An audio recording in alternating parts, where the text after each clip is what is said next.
Ahoy! Kainan ba ang hanap mo? Yung budget meal na pero panalo ang lasa? Kung ganon, Andrew and Adam Eatery ang kainang hinahanap mo.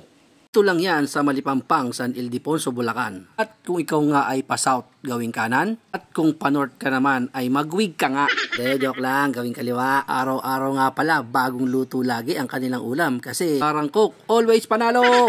Yes, mga mga sir, lagi po silang sold out. Nga pala in order ko, beef steak at ginataang puso ng saging, kalderetang baka at lechong kawali. May munggo pa.